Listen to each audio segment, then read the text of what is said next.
Hello student, computer net के YouTube channel में आपका फिर से स्वागत है।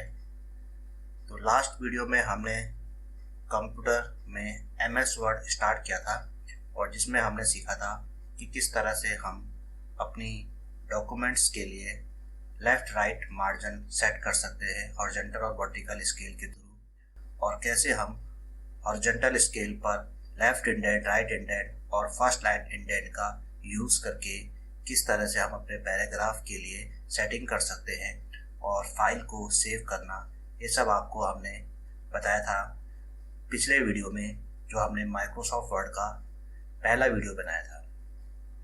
और इस वीडियो में हम सीखेंगे माइक्रोसॉफ्ट वर्ड के बारे में, उसके आगे कंटिन्यू। तो सबसे पहले हमें माइक्रोसॉफ्ट वर्ड ओपन करना है। तो स्टार्ट बटन पे क्लिक करेंगे, ऑल प्रोग्राम्स में जाएंगे और माइक्रोसॉफ्ट ऑफिस में क्लिक करके उसके अंदर माइक्रोसॉफ्ट वर्ड पे क्लिक करेंगे। अगर हम चाहते हैं कि इस माइक्रोसॉफ्ट वर्ड को बार बार यहाँ से न खोलना पड़े, डेस्कटॉप से ही खोल दे, तो हम यहाँ पर इस माइक्रोसॉफ्ट वर्ड 2010 के ऊपर, यानी इस नाम के ऊपर हम माउस से राइट क्लिक करेंगे और डेस्कटॉप में उसका शॉर्टकट बनाएंगे।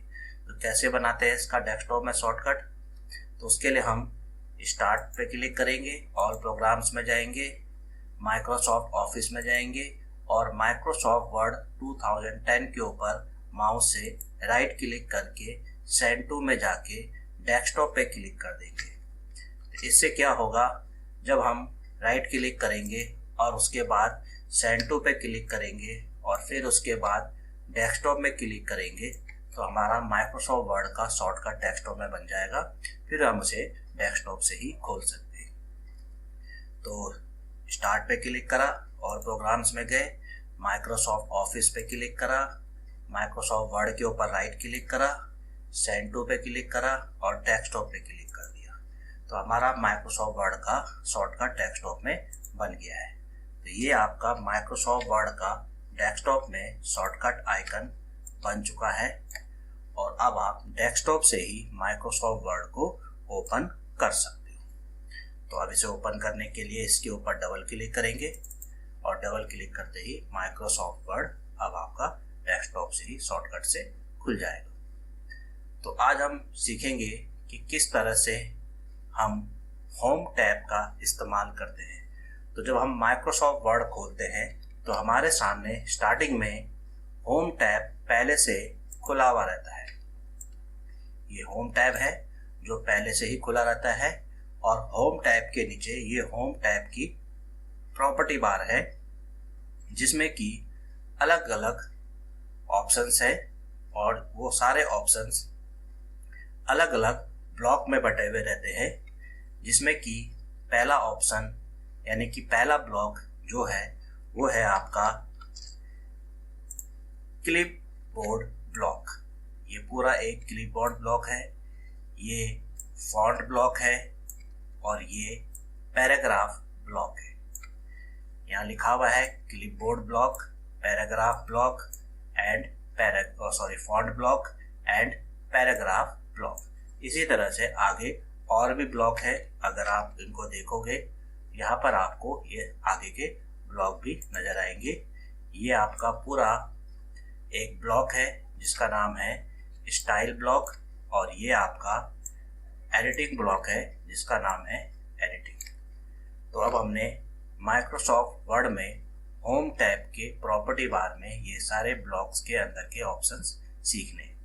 तो सबसे पहले हम क्लिपबोर्ड ब्लॉक के अंदर के ऑप्शन सीखेंगे। तो ये आपका क्लिपबोर्ड ब्लॉक है जिसके अंदर अलग अलग ऑप्शन है, paste, cut, copy, format painter, ये चार ऑप्शन आपको क्लिपबोर्ड ब्लॉक के अंदर मिलेंगे। तो पहले हम इसमें कट, कॉपी और पेस्ट का ऑप्शन यूज करके देखते हैं। तो हमने अपने पेज पर कुछ डाटा टाइप कर लिया है। ये हमने कुछ डाटा टाइप कर लिया है, ये हमारा डाटा टाइप हो गया है। अब हमें यहाँ पर कट, कॉपी, पेस्ट का इस्तेमाल करना है। जैसे कि मुझे इस लास्ट वाली लाइन को, नंबर वाली लाइन को फर्स्ट लाइन के आगे ऐड करना है। तो आप इस लाइन को पूरा सिलेक्ट करेंगे, ऊपर कट पे क्लिक करेंगे और इस लाइन के आगे कर्सर रखेंगे, थोड़ा स्पेस दे देंगे स्पेस बार से और उसके बाद पेस्ट पे क्लिक कर देंगे। तो ये लाइन हमारी इसके साथ ऐड हो गई है।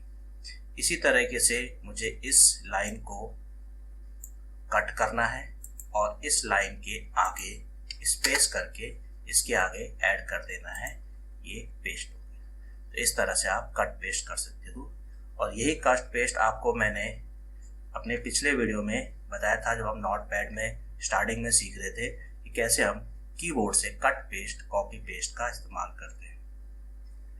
अब हम सीखते हैं कॉपी पेस्ट। जैसे मुझे इस फर्स्ट लाइन को दोबारा टाइप करना है तो आप पहले इस फर्स्ट लाइन को सिलेक्ट करो, कॉपी पे क्लिक करो और अब मुझे ये लाइन इस जगह पे चाहिए, यहाँ पर क्लिक करके कर्सर रख दो और पेस्ट पे क्लिक कर दो। तो आप देखोगे सेम यही लाइन यहाँ पर भी टाइप हो गई है, यानी ये कॉपी पेस्ट हो गया है। तो इस तरह से आप क्लिपबोर्ड ब्लॉक से कट कॉपी पेस्ट कर सकते हो। अब इसमें एक ऑप्शन और है जिसका नाम है फॉर्मेट पेंटर, इसको मैं भी आगे बताऊंगा। अब हम अगले ब्लॉक में आते हैं जिसका नाम है फॉन्ट ब्लॉक। तो फॉन्ट ब्लॉक में हम इन ऑप्शनों को यूज करेंगे। तो सबसे पहले मैं बीच में जो खाली स्पेस है वहां पर कुछ डाटा टाइप कर लेता हूँ। ये मैंने कुछ डाटा टाइप कर लिया। तो सबसे पहले हम फॉन्ट ब्लॉक में पहला ऑप्शन है ये, जिसे हम फॉन्ट बोलते हैं, यानी कि हम अपने मैटर की राइटिंग चेंज कर सकते हैं। राइटिंग चेंज करने का मतलब होता है कि आप अपने मैटर को किसी दूसरे स्टाइल में अगर दिखाना चाहते हो तो उसे बोलते हैं फॉन्ट चेंज करना, यानी कि राइटिंग चेंज करना। तो जैसे मुझे इस फर्स्ट लाइन की राइटिंग चेंज करनी है तो इस फर्स्ट लाइन को सिलेक्ट करेंगे और यहाँ से कोई भी राइटिंग आप ले सकते हो। तो जैसे कि आपको इस राइटिंग में चेंज करना है तो आप देखोगे आपकी ये लाइन इस राइटिंग में चेंज हो गई है और इस राइटिंग के फॉन्ट का नाम है एल्जीरियन। यहाँ पर आप देखोगे इस फॉन्ट का नाम एल्जीरियन है, यानी एल्जीरियन फॉन्ट में आपकी राइटिंग कुछ इस तरीके से हो जाती है। इसी तरह से मुझे इस सेकंड लाइन की भी राइटिंग चेंज करनी है तो इसे पहले सिलेक्ट करेंगे और यहाँ से कोई और राइटिंग ले लेंगे। बहुत लंबी लिस्ट है, आप यहाँ से अगर क्लिक करते हुए जाओगे नीचे तो ये अलग अलग राइटिंग आपको नजर आएगी। इसमें से मैं यह वाली राइटिंग ले लेता हूँ जिसका नाम है बिहेवियर 93। तो आप देखोगे इसकी राइटिंग चेंज हो गई है। तो इस तरह से क्या है, हम अपने डेटा का या अपने मैटर की राइटिंग चेंज कर सकते हैं, यानी उसकी स्टाइल चेंज कर सकते हैं, जिसे हम बोलते हैं फॉन्ट चेंज करना। तो ऐसे आप आगे के मैटर के भी कर सकते हो। माना मुझे इन तीनों लाइनों की एक ही राइटिंग करनी है तो तीनों लाइनों को एक साथ सिलेक्ट कर दिया और यहाँ से कोई और राइटिंग ले ली। तो जैसे मैं इसकी राइटिंग ले लेता हूँ, ये वाली राइटिंग, तो ये हमारे इन तीनों राइटों की राइटिंग कुछ इस तरीके से हो गई है। तो इसे हम बोलते हैं फॉन्ट चेंज करना। अब अगर आप चाहते हो कि इन सब की राइटिंग फिर से वही पहले जैसे करनी है जैसे हम स्टार्टिंग में लिख रहे थे, या स्टार्टिंग में जैसे बाय डिफॉल्ट जो राइटिंग होती है, तो आप ये सारा मैटर एक साथ सिलेक्ट करोगे और यहाँ से राइटिंग ले लोगे। राइटिंग का नाम है कैम्ब्रिया। कैम्ब्रिया जो है ये एक तरीके से आप बोल सकते हो कि डिफ़ॉल्ट राइटिंग होती है, या कैलिबरी भी ले सकते हो, ये भी आपकी स्टार्टिंग में डिफ़ॉल्ट राइटिंग ही रहती है। तो हम कैलिबरी ले लेते हैं। तो ये हमारी फिर से राइटिंग पहले जैसे नॉर्मल राइटिंग हो गई है, कैलिबरी फॉन्ट की राइटिंग। तो यहाँ पर आप देखोगे कैलिबरी फॉन्ट का नाम लिखा हुआ है। तो इस तरह से आप अपने फॉन्ट की राइटिंग चेंज कर सकते हो। इसके बाद होता है कि अगर आप अपना कोई डाटा या कोई लाइन या कोई मैटर या कोई वर्ड उसका साइज चेंज करना चाहते हो, अगर आप चाहते हो कि उसको थोड़ा बड़े में दिखाना है तो आप उसका साइज चेंज कर सकते हो। कैसे, यहाँ से मैं थोड़ा सा बीच में लाइन को ब्रेक कर देता हूँ एंटर दबा के। माना मुझे ये जो फर्स्ट लाइन है इसे सिलेक्ट करके मुझे इस लाइन की जो मैटर लिखा हुआ है इसको थोड़े बड़े साइज में दिखाना है। तो पहले आप इसे सिलेक्ट कर लो और उसके बाद यहाँ पर आपको ऑप्शन मिलेगा टॉप में, और वो ऑप्शन है ये यहाँ पर आप जब क्लिक करोगे इस जगह पर, इस पॉइंट पे जब आप क्लिक करोगे तो आपको अलग अलग साइज मिलेंगे, उसमें से आपको जो भी साइज चाहिए होगा उस साइज पे आप क्लिक कर देंगे। तो मैटर सेलेक्ट होगा, मैटर हमारा सेलेक्ट है ही, यहाँ पर क्लिक करेंगे, अलग अलग राइटिंग है, जिनमें से आपको जो राइटिंग यानी जिस साइज में राइटिंग करनी है उस साइज पे क्लिक कर दो। माना मुझे 20 साइज चाहिए, 20 पे क्लिक कर दो तो आप देखोगे इस लाइन का साइज 20 हो गया। इसी तरह मुझे सेकंड लाइन का भी साइज चेंज करना है, उसका साइज करना है 18। ऐसी मुझे थर्ड लाइन का साइज चेंज करना है और उसका साइज करना है 22, तो 22 हो गया। तो इसी तरह से आप और भी मैटर की साइज चेंज कर सकते हो। जरूर नहीं पूरी लाइन का साइज चेंज करना, आप अपने मैटर के बीच में कोई वर्ड भी सिलेक्ट कर सकते हो और उसके भी साइज चेंज कर सकते हो। तो जितना मैटर सिलेक्ट होगा केवल उतने का ही साइज चेंज होगा। अब मान लिया कि मुझे इन्हें फिर से नॉर्मल साइज में रखना है, तो इन सबको सिलेक्ट करेंगे एक साथ और यहाँ से नॉर्मल साइज ले लेंगे। और नॉर्मल साइज होता है 11, यानी जब हम शुरू में टाइप करते हैं तो वो स्टार्टिंग में 11 साइज होता है। तो इस तरह से आप साइज चेंज कर सकते हो। अब मान लिया कि मुझे इस लाइन की फॉन्ट की यानी राइटिंग का जो साइज है वो चेंज करना है और वो साइज करना है 15। तो अगर आप यहाँ से लिस्ट खोलोगे और इस लिस्ट में आप देखोगे 15 साइज नहीं है, 14 है और उसके बाद सीधा 16 है। अब अगर आपको लगता है कि 16 साइज थोड़ा बड़ा हो रहा है, 14 साइज छोटा हो रहा है, आपको 15 साइज चाहिए, तो 15 तो इस लिस्ट में है ही नहीं, 14 के बाद सीधा 16 है और आपको 15 साइज चाहिए। तो उसके लिए आप क्या करोगे, मैटर को सिलेक्ट करके रखोगे और यहाँ पर क्लिक करके 15 साइज कीबोर्ड से यहाँ पर पहले क्लिक करोगे और 11 साइज को मिटाओगे और उसकी जगह 15 साइज टाइप कर दोगे। आप देखोगे यहाँ पर मैंने 15 साइज कीबोर्ड से टाइप कर दिया है और उसके बाद कीबोर्ड से एंटर की प्रेस करना। सॉरी, पहले 15 साइज टाइप करा यहाँ पर और उसके बाद कीबोर्ड से एंटर दबा दो।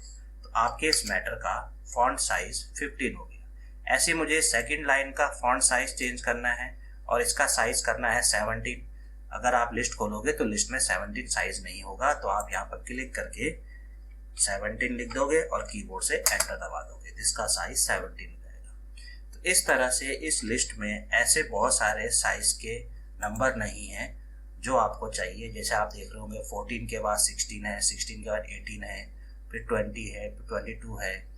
तो इस तरह से अगर इन्हीं साइज में से अगर कोई साइज आपको चाहिए तब तो आप मैटर सेलेक्ट करके सीधा उस साइज पे क्लिक कर दो, और कोई ऐसा साइज जो इस लिस्ट में नहीं है तो आप यहाँ पर खुद उस साइज को टाइप करके कीबोर्ड से एंटर दबा दो, तो वो साइज आपके फॉन्ट का हो जाएगा। तो इसे हम बोलते हैं फॉन्ट साइज चेंज करना। फिर से दोनों लाइनें सेलेक्ट करते हैं, इनका साइज फिर से नॉर्मल 11 कर देते हैं। तो हम जो कीबोर्ड से टाइप करते हैं वो नॉर्मल साइज होता है 11। वैसे 11 से कम भी साइज होता है, अगर आपको 11 से कम साइज करना है तो वो भी कर सकते हो। 11 से कम साइज भी आपको इस लिस्ट में दिखाई दे रहे हैं, 8, 9, 10 कर सकते हो। डॉक्यूमेंट के हिसाब से देखना पड़ता है, पर नॉर्मल जो स्टैंडर्ड साइज होता है वो 11 होता है। बाकी डॉक्यूमेंट्स के हिसाब से कभी हमें 11 से बड़ा साइज भी करना होता है, 11 से छोटा भी करना होता है, तो वो आप कर सकते हो। इसके बाद है, अगर आप अपने किसी मैटर का फॉन्ट साइज चेंज करना चाहते हो बिना लिस्ट खोले हुए, तो आप उस मैटर को या उस लाइन को सिलेक्ट करो और यहाँ पर आपको 2 ए दिखाई दे रहे होंगे। ए जो कैपिटल में लिखा हुआ है, सॉरी ए जो थोड़ा बड़े अक्षर में लिखा हुआ है और ए जो छोटे में लिखा हुआ है। अगर आप इस बड़े वाले ए पे क्लिक करोगे तो आपके इस मैटर का फॉन्ट साइज बड़ा हो जाएगा, फिर से क्लिक करोगे तो उससे और बड़ा हो जाएगा। इस तरह से आप इस बड़े वाले ए पे अगर क्लिक करते रहोगे तो आपने जो मैटर सेलेक्ट कर रखा है उस मैटर का साइज बड़ा होता रहेगा। और अगर आप इस छोटे वाले ए पे क्लिक करते रहोगे तो जो मैटर आपने सेलेक्ट कर रखा है उसका साइज छोटा होता रहेगा। तो मैं करके दिखाता हूँ आपको। मैंने ये लाइन फर्स्ट वाली सिलेक्ट कर रखी है, बड़े वाले ए पे क्लिक कर रहा हूँ, साइज बड़ा हो रहा है, छोटे वाले ए पे क्लिक कर रहा हूँ, साइज छोटा हो रहा है। अब वो साइज कितना बड़ा कितना छोटा हो रहा है वो आपको यहाँ पर पॉइंट्स में दिखाई देंगे। 22 हो गया, 16 हो गया। तो इस तरह से आप बिना लिस्ट खोले भी यहीं से साइज बड़ा और छोटा कर सकते हो। लेकिन यहाँ से साइज वही बड़ा छोटा होगा जो पॉइंट्स अंदर लिस्ट में होंगे, यानी कि 20 के बाद 22 होगा, फिर 24 होगा, क्योंकि 23 तो है ही नहीं, तो इसलिए जो लिस्ट में साइज है यहाँ से वही साइज बड़ा होगा। तो फिर से मैं इसका साइज नॉर्मल करके 11 कर दूँ। तो ये होता है बिना लिस्ट खोले हुए फॉन्ट का साइज बड़ा छोटा करना। तो ये जो बड़ा ए लिखा हुआ है इसको बोलते हैं इंक्रीज फॉन्ट साइज, और जो छोटा ए लिखा हुआ है उसे बोलते हैं डिक्रीज फॉन्ट साइज। इसके बाद है अगला ऑप्शन जिसे हम बोलते हैं सिंक फॉन्ट। ये आपके फॉन्ट को सिंक कर देता है, एक तरीके से छोटा कर देता है। अगर मैं इसमें लाइन को सिलेक्ट करूं और इसे सिंक फॉन्ट यानी फॉन्ट साइज छोटा करना बोलते हैं, और इस पर क्लिक करके फॉन्ट साइज ग्रो करता है यानी कि बड़ा करता है, यानी इंक्रीज डिक्रीज भी बोल सकते हो और सिंक ग्रो भी बोल सकते हो। अब है अगला चेंज केस। यहाँ पर 2 ए लिखे हुए हैं, एक कैपिटल में और एक स्मॉल में, तो इसे हम चेंज केस बोलते हैं। चेंज केस के अंदर आप देखोगे ये 5 ऑप्शन है, ये 5 ऑप्शन मिलेंगे, जिसमें पहला ऑप्शन है सेंटेंस केस, दूसरा है लोअर केस, तीसरा है अपर केस, चौथा है कैपिटलाइज ईच वर्ड, और पांचवा है टॉगल केस। तो ये 5 केस क्या होते हैं? जैसे मैंने ये फर्स्ट लाइन सेलेक्ट करा और उसके बाद यहाँ चेंज केस ऑप्शन पे क्लिक करा और इसमें मैंने अपर केस ऑप्शन चुन लिया। तो जैसे हम अपर केस पे क्लिक करेंगे तो जो लाइन हमने सेलेक्ट करी थी उसके सभी अल्फाबेट कैपिटल में हो जाएंगे। इसके बाद आप दोबारा जाओगे, लोअर केस पे क्लिक करोगे तो जो आपने मैटर सेलेक्ट करा था उन सबका साइज स्मॉल हो जाएगा। और इसी में होता है कैपिटलाइज ईच वर्ड, यानी कि हर एक वर्ड का पहला कैरेक्टर कैपिटल हो जाएगा। तो आप देखोगे इसमें हर एक वर्ड का पहला कैरेक्टर कैपिटल हो गया है। इस वर्ड का पहला कैरेक्टर एफ कैपिटल हो गया है, इस वर्ड का भी एफ कैपिटल हो गया है, इसका एस कैपिटल हो गया है, इसका भी एस कैपिटल हो गया है। इसको बोलते हैं कैपिटलाइज ईच वर्ड। अगला होता है टॉगल केस। टॉगल केस में क्या होता है कि जो केस होता है उसका उल्टा केस कर देता है, मतलब जो कैपिटल होंगे उनको स्मॉल कर देगा और जो स्मॉल है उनको कैपिटल कर देगा। टॉगल केस पे क्लिक करा, अब आप देखोगे यहाँ पर कि सबका पहला कैरेक्टर कैपिटल था, अब सभी वर्डों का पहला कैरेक्टर क्या हो गया है?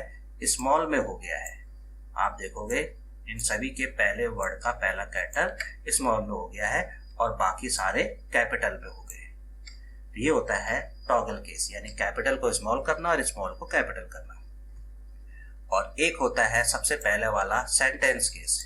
ये क्या करता है? आपकी पूरी लाइन का पहले वर्ड का पहला कैरेक्टर कैपिटल रखता है और बाकी सब स्मॉल हो जाते हैं, यानी कि पहला कैरेक्टर कैपिटल रहेगा और बाकी सारे स्मॉल हो गए।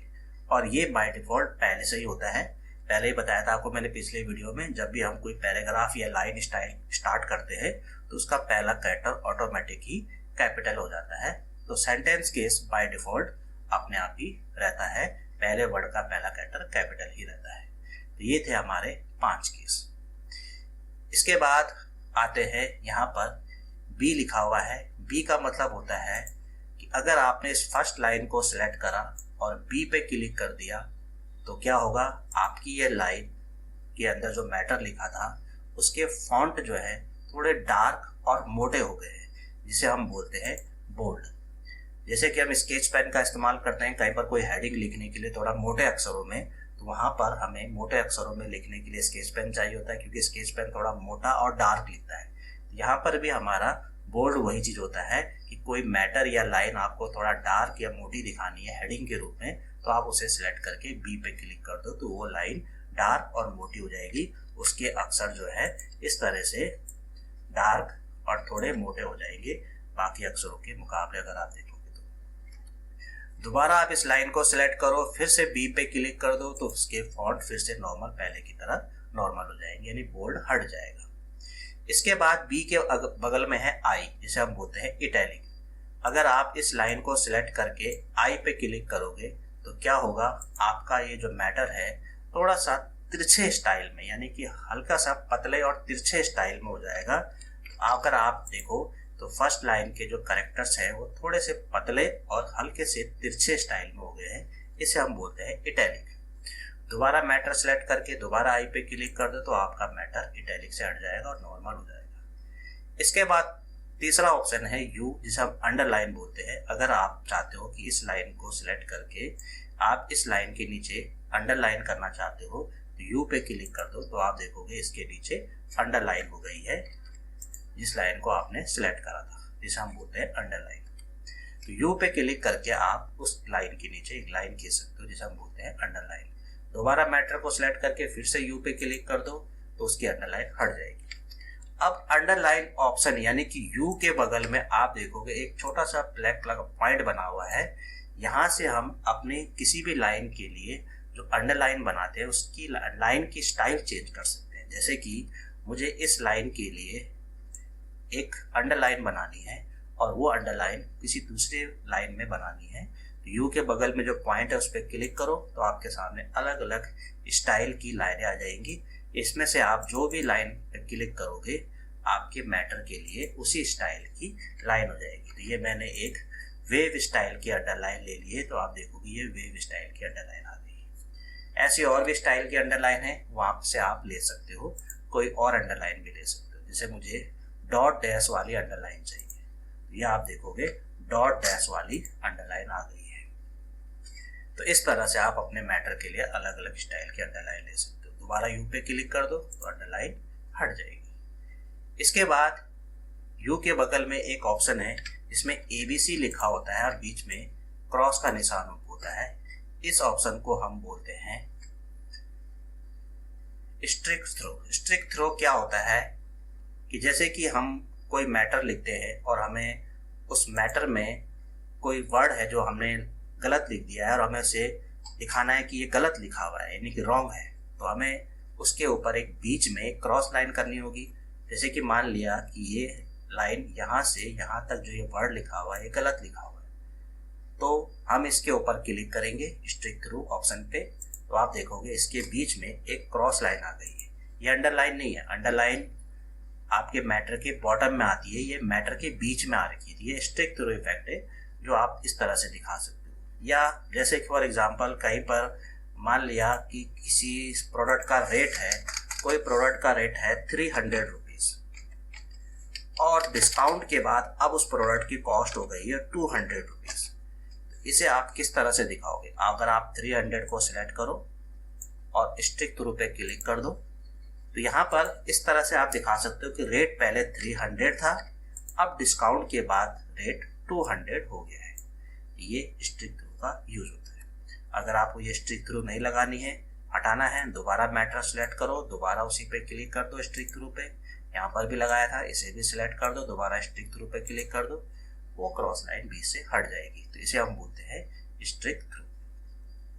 इसके बाद यहाँ पर दो ऑप्शन है जिसमें एक ऑप्शन में x के नीचे 2 लिखा हुआ है और एक ऑप्शन में x के ऊपर 2 लिखा हुआ है। तो जिस ऑप्शन में x के नीचे 2 लिखा हुआ है उसे हम बोलते हैं सबस्क्रिप्ट, और जिसमें x के ऊपर 2 लिखा हुआ है उसे हम बोलते हैं सुपरस्क्रिप्ट। और ये सबस्क्रिप्ट सुपरस्क्रिप्ट क्या होता है? तो जैसे कि मान लिया कि मुझे एक फॉर्मूला लिखना है, जैसे केमिस्ट्री में होता है एक फॉर्मूला होता है H2O। अब H2O फॉर्मूले में 2 थोड़ा सा बॉटम में लिखा होता है। अगर आप उस 2 को सिलेक्ट करो, केवल 2 को, और उसके बाद सब स्क्रिप्ट पे क्लिक कर दो जिसमें x के नीचे 2 लिखा हुआ है, तो आपका वो जो 2 है थोड़ा बॉटम में आ जाएगा। तो इस तरह से आप ये कर सकते हो। इसी तरह से माना एक केमिस्ट्री का और फॉर्मूला है H2SO4। अब इसमें मुझे 2 और 4 को बॉटम में करना है, तो पहले 2 को सिलेक्ट करो, सब स्क्रिप्ट पे क्लिक करो, फिर 4 को सिलेक्ट करो और सब स्क्रिप्ट पे क्लिक कर दो। तो आप देखोगे आपके इसमें एक केमिस्ट्री का फॉर्मूला H2SO4 इस तरह से बन गया। कभी भी किसी लाइन में कोई वर्ड या कोई नंबर थोड़ा सा बॉटम में लिखा हुआ है तो इसका मतलब उसे सिलेक्ट करके सब स्क्रिप्ट बनाया गया है। अब इसी के बगल में एक और है जिसमें x के ऊपर 2 लिखा हुआ है, इसको हम बोलते हैं सुपरस्क्रिप्ट। सुपरस्क्रिप्ट जैसे कि हमें लिखना है कोई नंबर, जिसे माना मुझे लिखना है कंप्यूटर नेट, और इसके बाद मुझे इसके बगल में ब्रैकेट में TM लिखना है। अब जो ये TM है, अब आप देखोगे मैंने जैसे TM लिखा तो ऑटोमेटिक ये ऊपर हो गया, क्योंकि कुछ ऐसे वर्ड या नंबर ऐसे होते हैं जो किसी भी सेंटेंस के आगे लिखने पर वो ऑटोमेटिक वो ऊपर चले जाता है, क्योंकि टीएम का मतलब होता है किसी का ट्रेडमार्क, यानी कि ये मेरा ट्रेडमार्क है जो कि कोई और यूज नहीं कर सकता है। आपने देखे होंगे लिखे रहते हैं ट्रेडमार्क, टीएम लिखा रहता है इस तरह से, तो ये ऑटोमेटिक होता है। मान लिया कि मुझे 1 के साथ एसटी लिखना है, जैसे मैं स्पेस बार दबाऊंगा 2 के साथ एनडी लिखूंगा, जैसे स्पेस बार दबाऊंगा 3 के साथ आरडी लिखूंगा, जैसे स्पेस बार दबाऊंगा, तो आप देख रहे होंगे कि जैसे मैं स्पेस बार दबा रहा हूं तो ऑटोमेटिक ही ये जो नंबर है ऊपर जा रहे हैं। ऐसे मैं 4 के साथ TH लिखता हूँ, 5 के साथ TH लिखता हूँ, तो ऑटोमेटिक ये ऊपर जा रहे हैं, क्योंकि MS वर्ड में ये बाय डिफॉल्ट होता है कि हम 1 के साथ जब ST लिखते हैं या 2 के साथ ND लिखते हैं या 3 के साथ RD लिखते हैं या 4 के साथ TH या 5 के साथ TH लिखते हैं, तो वो इन्हें ऑटोमेटिक ऊपर कर देता है, मतलब सुपर स्क्रिप्ट कर देता है। अब मान लिया कि मैं 1 के साथ ST लिखता हूँ, 1 के साथ ST लिखूंगा तो ऑटोमेटिक ये स्पेस बार दबाने पर वो ऊपर चले जाएगा। स्मॉल में भी अगर आप ST लिखोगे तब भी वो ऊपर चले जाएगा। लेकिन अगर मैं 1 के साथ ND लिखता हूं तो आप देखोगे ये ऊपर नहीं जाएगा, क्योंकि 1 के साथ जो ND होता है वो ND जो होता है वो 1 के लिए नहीं 2 के लिए होता है, यानी 2 के साथ ND लिखोगे तो तब वो सुपर स्क्रिप्ट बनेगा। तो ये पहले से ही बाय डिफॉल्ट होते हैं कि कुछ नंबरों के साथ कुछ कैरेक्टर बाय डिफॉल्ट ऊपर चले जाते हैं, ये ऑटोमेटिक सुपर स्क्रिप्ट होता है। लेकिन अगर कहीं पर आपको सुपर स्क्रिप्ट करना है, अब मान लिया कि मुझे 1 के साथ एनडी को ऊपर करना ही है, तो आप खुद एनडी को सुपर स्क्रिप्ट बना सकते हो। एनडी को सिलेक्ट करो और उसे यहाँ पर सुपर स्क्रिप्ट पे क्लिक कर दो, तो एनडी आपका ऊपर चले जाएगा। या कहीं पर मान लिया कि आपको कोई मैथ्स का फॉर्मूला लिखना है, जैसे माना आपको लिखना है ब्रैकेट में a + b ब्रैकेट क्लोज और बाहर 2 लिखा है, लेकिन ये 2 जो है पावर है, आपको 2 को ऊपर करना है, तो 2 को सिलेक्ट करो और सुपर स्क्रिप्ट पे क्लिक कर दो, तो आप देखोगे ये एक फॉर्मूला बन चुका है मैथ्स का, a + b की होल पावर 2। इस तरह से ये सुपर स्क्रिप्ट बनाया जाता है। ये था सुपर स्क्रिप्ट। अब इसके बाद अगला ऑप्शन है text colour, text highlight colour. Text highlight colour क्या होता है? जैसे कि हम मार्केट में देखते हैं हाईलाइट पेन आता है, कि हम जब कोई मैटर के बीच में कोई वर्ड या कोई सेंटेंस को हाईलाइट करना चाहते हैं कि जब भी कोई इसे पढ़े तो पहले उसकी नज़र इस लाइन पे पड़े, तो हाईलाइट पेन आते हैं, ग्रीन, ब्लू और रेड कलर के भी आते हैं, अलग अलग कलर के हाईलाइट पेन आते हैं। यहाँ पर भी हाईलाइट कलर वही करता है। जैसे मुझे फर्स्ट लाइन को हाईलाइट करना है, तो आप क्या है फर्स्ट लाइन को पहले सिलेक्ट करो और यहाँ से हाईलाइट कलर के बगल में आप देखोगे एक पॉइंट बना हुआ है हाईलाइट कलर के बगल में, इस पॉइंट पे आपने क्लिक करना है और यहाँ से जो भी कलर आप लोगे आपकी उस लाइन पे वो हाईलाइट कलर हो जाएगा। ऐसे मुझे सेकंड लाइन पे हाईलाइट कलर करना है, तो यहाँ से मैंने ग्रीन हाईलाइट कलर ले लिया। तो इस तरह से इसे हम बोलते हैं हाईलाइट कलर। अगर आपको ये हाईलाइट कलर नहीं लगाना है, हटाना है, दोबारा उस लाइन को सिलेक्ट करो और फिर से जहाँ से आपने हाईलाइट कलर लगाया था उसी में बॉटम में नीचे लिखा होगा नो कलर, इस पे क्लिक कर दोगे तो उसका हाईलाइट कलर हट जाएगा। तो ये हमने नो कलर पे क्लिक करा और हाईलाइट कलर हट गया। ऐसी सेकंड लाइन को सिलेक्ट करा और उसका भी हाईलाइट कलर नो कलर पे क्लिक करके हटा दिया। तो इस तरह से आप हाईलाइट कलर लगा सकते हो और उसे हटा भी सकते हो। इसके बाद इसी के बगल में एक और कलर होता है जिसको हम बोलते हैं फॉन्ट कलर, यानी आप अपने मैटर पे कलर कर सकते हो। देखो हाईलाइट कलर तो लाइन के बैकग्राउंड में करता है उसे हाईलाइट करने के लिए, और फॉन्ट कलर आपके मैटर पे कलर कर देगा। तो यहाँ पर भी ए के बगल में जो ये पॉइंट है इस पे क्लिक करोगे और जो कलर आपको चाहिए होगा वो कलर आप कर सकते हो। माना मुझे फर्स्ट लाइन को कलर करना है रेड, यहाँ से रेड कलर ले लिया, और सेकेंड लाइन को कलर करना है मुझे ब्लू, ये मैंने इस पे क्लिक कर दिया। तो आप देखोगे फर्स्ट लाइन का कलर रेड हो गया है और सेकेंड लाइन का कलर ब्लू हो गया है। तो इस तरह से आप क्या है फॉन्ट कलर यूज कर सकते हो। अब मान लिया कि आपको फर्स्ट लाइन का फॉन्ट कलर हटाना है, तो दोबारा से फर्स्ट लाइन को सिलेक्ट करेंगे, जहां से आपने फॉन्ट कलर डाला था वहां पर सबसे ऊपर लिखा होगा ऑटोमेटिक, ऑटोमेटिक पे क्लिक कर दोगे तो आपका उसका फॉन्ट कलर हट जाएगा और वो कौन सा कलर कर देगा, ब्लैक कलर कर देगा, क्योंकि पहले से हम जो मैटर लिखते हैं वो ब्लैक कलर में ही होता है। तो मैंने फर्स्ट लाइन को सिलेक्ट करा और यहाँ से ऑटोमेटिक पे क्लिक कर दिया। आपका ये फॉन्ट कलर फिर से ऑटोमेटिक यानी कि ब्लैक हो गया। इसी तरह से सेकंड लाइन को भी सिलेक्ट करा और यहाँ से फॉन्ट कलर ऑटोमेटिक भी क्लिक कर सकते हो या खुद ही आप ब्लैक कलर पे क्लिक कर दो, क्योंकि ब्लैक ऑटोमेटिक भी ब्लैक कलर ही करता है। आप खुद ही ब्लैक पे क्लिक कर दोगे तो वो आपका ऑटोमेटिक कलर ही होता है ब्लैक, तो आपका फिर से ऑटोमेटिक कलर हो गया। तो इस तरह से आप हाईलाइट कलर और फॉन्ट कलर कर सकते हो, दोनों कलर एक साथ अप्लाई कर सकते हो। माना मुझे फर्स्ट लाइन पे अप्लाई करना है फॉन्ट कलर रेड और हाईलाइट कलर ग्रीन, तो आप देखोगे इस फर्स्ट लाइन पर फॉन्ट कलर रेड हो गया है और हाईलाइट कलर ग्रीन हो गया है। और दोनों कलरों को हटाना है, फिर से लाइन को सिलेक्ट करो, फॉन्ट कलर को ऑटोमेटिक कर दो और हाईलाइट कलर को नो कलर कर दो, तो दोनों कलर हट जाएंगे। इसके बाद इसी के ऊपर एक ऑप्शन होता है, ये इस ऑप्शन का नाम है क्लियर फॉर्मेटिंग। क्लियर फॉर्मेटिंग का मतलब होता है, पहले फॉर्मेटिंग का मतलब होता है कि हम जब अपने मैटर पे ये bold, italic, underline, superscript, subscript, font size, increase, decrease, change case, highlight colour, font colour, ये जो लगाते हैं इसी को हम फॉर्मेटिंग बोलते हैं। तो अगर आपको ये फॉर्मेटिंग हटानी हो तो उसके लिए इस ऑप्शन का इस्तेमाल करते हैं। जैसे मान लिया कि मुझे इस फर्स्ट, सेकंड और थर्ड लाइन पर मैंने कुछ ऑप्शन अप्लाई कर दिए, जैसे कि मैंने इन तीनों लाइनों को सिलेक्ट करके एक तो फॉन्ट चेंज कर दिया, एक बोल्ड कर दिया, अंडरलाइन कर दिया, फॉन्ट कलर रेड कर दिया, हाईलाइट कलर येलो कर दिया। तो ये मैंने इन तीनों लाइनों पे ये 4-5 ऑप्शन लगा दिए, यानी 4-5 फॉर्मेटिंग के ऑप्शंस यूज कर दिए। अब मुझे ये सारे ऑप्शंस हटाने हैं, फिर से इन्हें नॉर्मल करना है। तो आप इन तीनों लाइनों को सिलेक्ट करोगे, नॉर्मल फॉन्ट कैलिबरी चुन लोगे और बोल्ड हटा दोगे, अंडरलाइन हटा दोगे, फॉन्ट कलर नो ऑटोमेटिक कर दोगे, हाईलाइट कलर नो कलर कर दोगे, तो फिर से ये लाइनें नॉर्मल होगी। तो आपको क्या है, इन सारे ऑप्शनों को हटाने पर वहीं जाना पड़ेगा, जहां से आपने ऑप्शन लगाए थे वहीं से हटाना पड़ेगा। अगर आप चाहते हो कि एक क्लिक में ही सारे ऑप्शन हट जाए तो पहले ऑप्शन लगाते हैं। जैसे आपने इन्हें सिलेक्ट करा, इनका फॉन्ट चेंज किया, थोड़ा साइज भी चेंज कर देते हैं, बोल्ड कर दिया, अंडरलाइन कर दिया, फॉन्ट कलर रेड कर दिया, हाईलाइट कलर येलो कर दिया। अब मुझे ये सारे ऑप्शन हटाने हैं, तो सबको सिलेक्ट करो और ये ऑप्शन है क्लियर फॉर्मेटिंग का, इस पे क्लिक कर दोगे।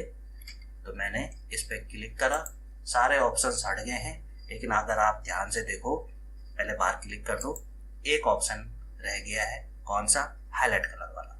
यानी क्लियर फॉर्मेटिंग जो है हाईलाइट कलर वाली फॉर्मेटिंग नहीं हटाता, वो आपको अलग से हटानी पड़ेगी, दोबारा मैटर सेलेक्ट करना पड़ेगा, हाईलाइट कलर में जाके नो कलर।